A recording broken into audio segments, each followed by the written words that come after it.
Hi everyone, I hope you're doing well. I am so excited for today's video. We are going to be just sitting down and chatting about student loan debt. I recently graduated from the University of Texas at Dallas this past December, and here's my diploma. I am officially a college graduate. I graduated with my Bachelor's of Science in Business Administration, and it was a long journey to get to this point, and it was also very expensive.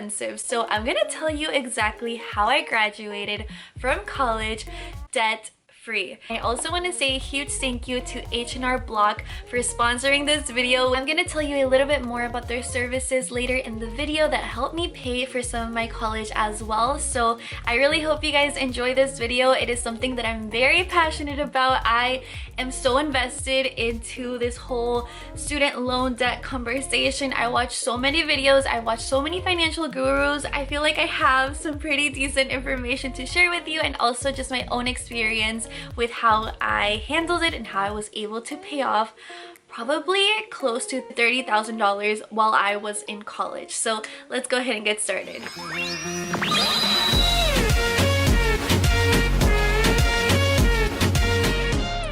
Okay, so I went to the University of Texas at Dallas, and if you Google the stats, it is the most expensive public school in Texas. I don't know if it still is, but it was when I attended. I'm gonna say roughly every semester was about $7,000, and that included my tuition, books, and some minor random expenses like my parking pass, random school fees.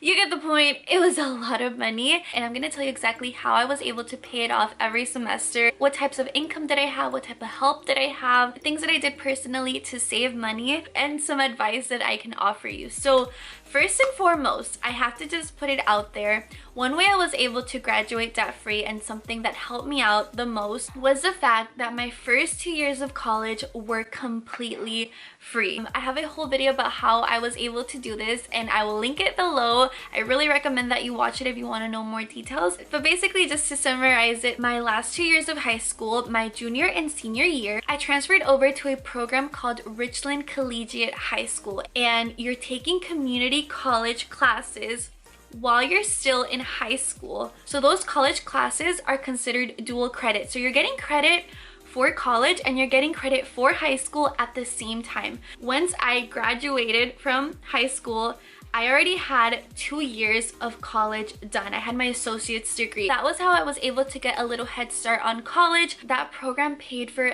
everything. It paid for the tuition, it paid for the books, they gave us laptops, they gave us binders.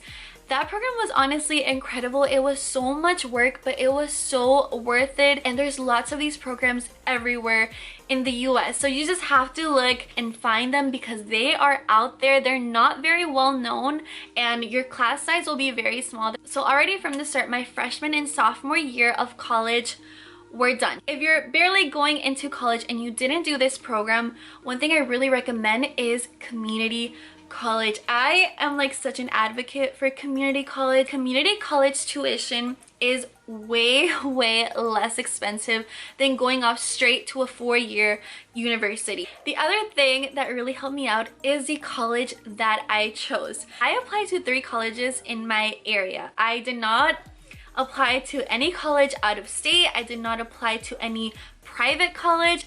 I applied to colleges that were all nearby that I could drive to, and that were public colleges because their tuition is way less. That is going to save you so much money if you just stay at home, live at home with your parents instead of having to move to a whole nother state, pay out-of-state tuition, or go to a private school and pay private tuition. I know it's such a big thing getting that college experience.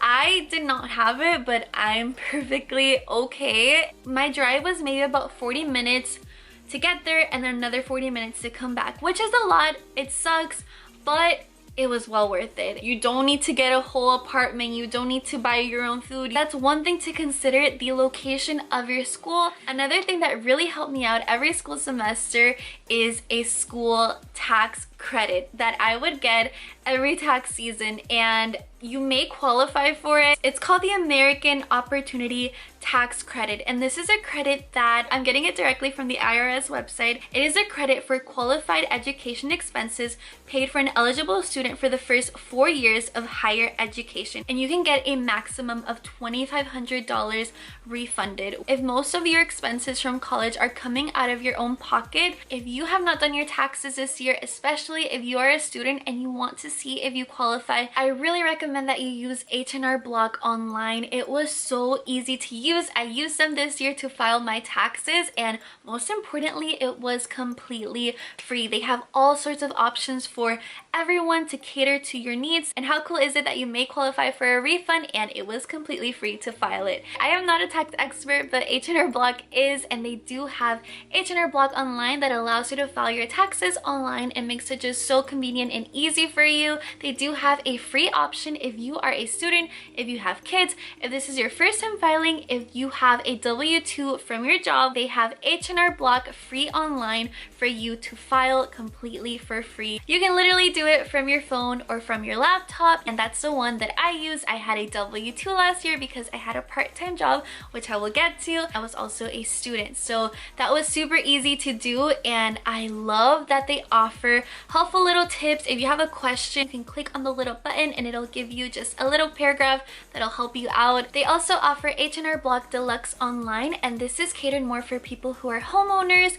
maybe make a lot of donations, have a health savings account. If you are a freelancer, a contractor, an investor, a rental property owner, they also have a service catered just for you, and this one is H&R Block Premium Online. And lastly, for all of my self-employed people out there, they offer H&R Block Self-Employed Online, and they're really gonna help you get down to the nitty-gritty of everything to get you the best return possible. Like I said, they do have a free one, H&R Block Free Online. They do offer online support where you can talk to real experts, people who are certified, people who are CPAs. It's an awesome tool. You can do on-demand chatting if you have a question and need an answer right then and there. It is called H&R Block Online Assist, and I used it because I had a few questions while I was doing my taxes, and it was just a breeze. You'll see like a live report of what your refund could be as you go through it. And did I forget to mention, H&R Block is always $10 less than TurboTax.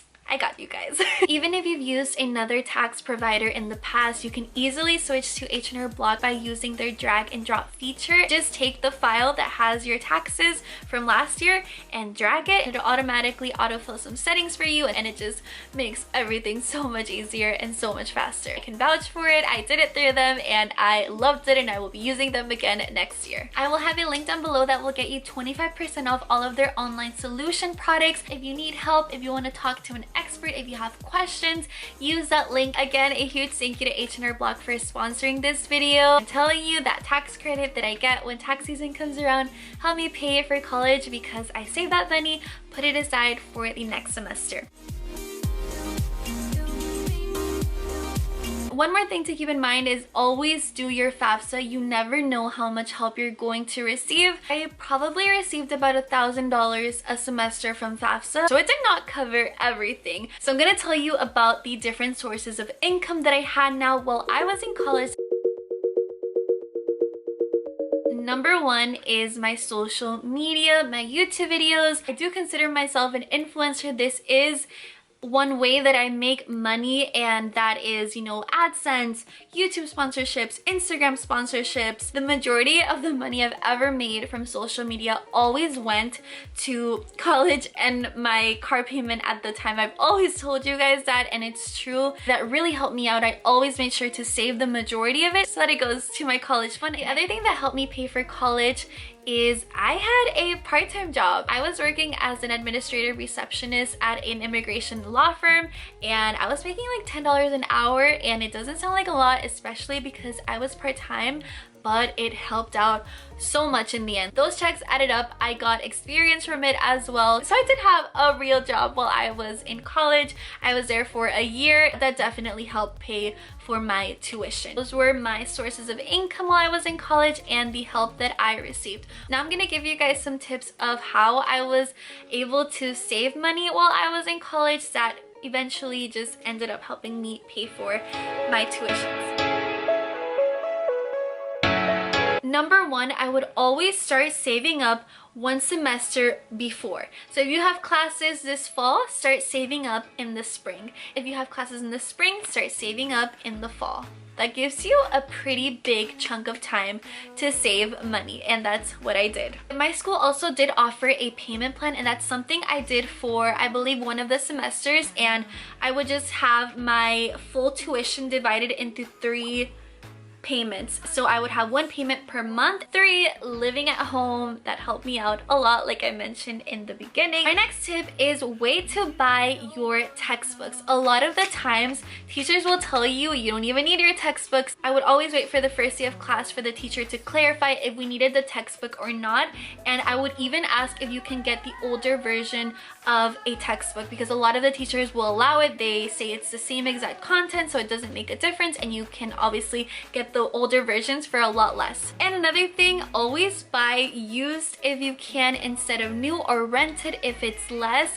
I did that mistake one semester. I don't know what I was thinking. I literally went to the bookstore, bought everything brand new. Every book was like $200.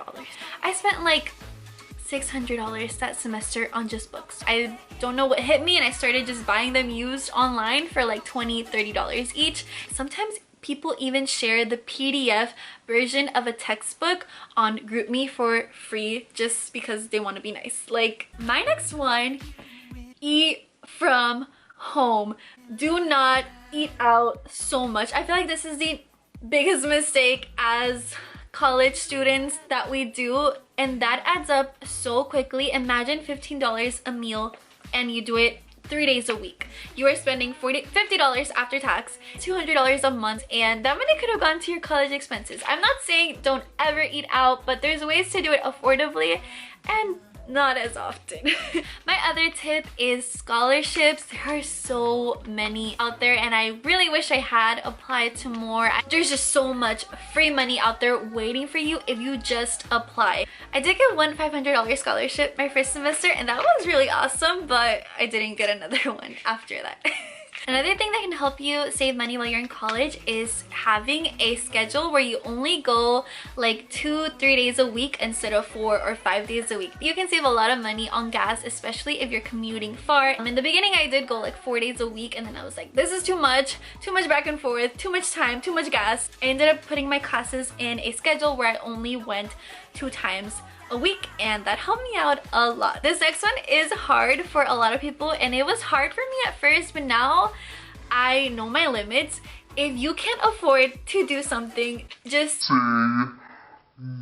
I feel like in college there's so many outings and your friends inviting you to all these places. Let's be honest, a lot of us are broke while we're in college, and we're over here saying yes, yes, yes, I'll go, and you're spending all your money and you have nothing left over. Just a little reminder, you can say no. My last piece of advice, this is something that I saw in a video recently. If your money isn't being measured, it's not being managed. It just means have a plan for the money that you are making. If you don't, it goes like this. Whenever I had all my little sources of income coming in from all my little side hustles, I always made sure I had a plan for that money. Okay, that money is going here. This money is my fun money. This money is my school money. This money is my car money. When you're measuring what you have and you have a plan for it, you are going to reach those goals. And mine was graduating debt-free, and I was able to do it. And I know you can too. And this topic is just really fun for me, and I love sharing my tips, which is why I made this video. I hope you found it helpful. If you did, please subscribe to my channel. I plan on posting more